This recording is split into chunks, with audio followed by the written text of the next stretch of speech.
एक बार एक छोटी सी बच्ची हाथ में मिट्टी की गुल्लक लेकर के भागती हुई एक दवाइयों की दुकान पर गई। वो काफी देर तक वहां पर खड़ी रही, लेकिन दुकानदार का ध्यान उसकी तरफ नहीं गया क्योंकि और भी बहुत सारे लोग खड़े हुए थे। उसने दुकानदार को कई बार बुलाया, लेकिन वहां पर भीड़ इतनी थी कि दुकानदार का ध्यान उसकी तरफ गया ही नहीं। और फिर उस बच्ची को थोड़ा सा गुस्सा आया तो उसने अपनी मिट्टी की गुल्लक लेकर के वहीं काउंटर पर जोर से रख दी, जिसके बाद में जो दुकानदार था और जितने भी लोग खड़े थे वो सब उस बच्ची की तरफ देखने लग गए। और फिर उस दुकानदार ने उस बच्ची से पूछा, बेटे आपको क्या चाहिए?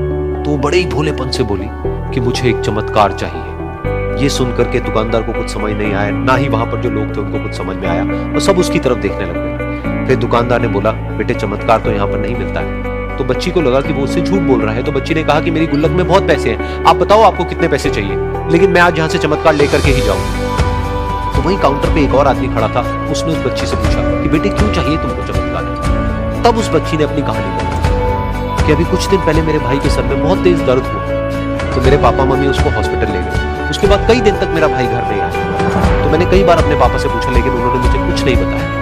उन्होंने बार बार यही कहा कि वो आ जाएगा, वो कल आ जाएगा, वो कल आ जाएगा, लेकिन वो आ ही नहीं रहा। तो मैंने देखा कि मम्मी रो रही है।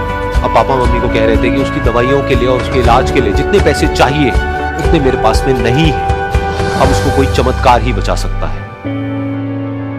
तब मुझे लगा कि अगर मेरे पापा के पास में इतने पैसे नहीं भी हैं तो क्या हुआ, मेरे पास में तो है। तो मैंने जितने भी पैसे जोड़ रखे हैं वो सारे लेकर के मैं इस दवाई की दुकान पर आया। फिर उस आदमी ने उस बच्ची से पूछा, कितने पैसे हैं तुम्हारे पास में?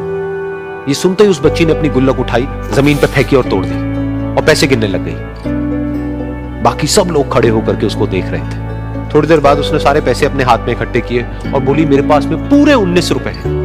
वो जो आदमी वहां पर खड़ा था वो थोड़ा सा मुस्कुराया और बोला कि अरे तुम्हारे पास में तो पूरे पैसे हैं, इतने का ही तो आता है चमत्कार। ये सुनकर के वो बच्ची बहुत खुश हो गई और बोली कि चलो मैं आपको अपने पापा से मिलवाती हूँ। बाद में पता लगा कि वो आदमी कोई आम आदमी नहीं था, बल्कि एक बहुत बड़ा न्यूरोसर्जन था, और उसने सिर्फ 19 रुपए में उसके भाई की सर्जरी करी और कुछ ही दिन बाद वो ठीक होकर के घर वापस आ गया। फिर कुछ दिन बाद वो बच्ची, उसका भाई, उसके पापा, उसकी मम्मी चारों एक साथ बैठे हुए थे और बात कर रहे थे। तो उसकी मम्मी ने उसके पापा से पूछा कि अब तो बता दो ये चमत्कार आपने किया कैसे? तो उन्होंने अपनी बेटी की तरफ देखा और बोले, ये चमत्कार मैंने नहीं, इसने किया।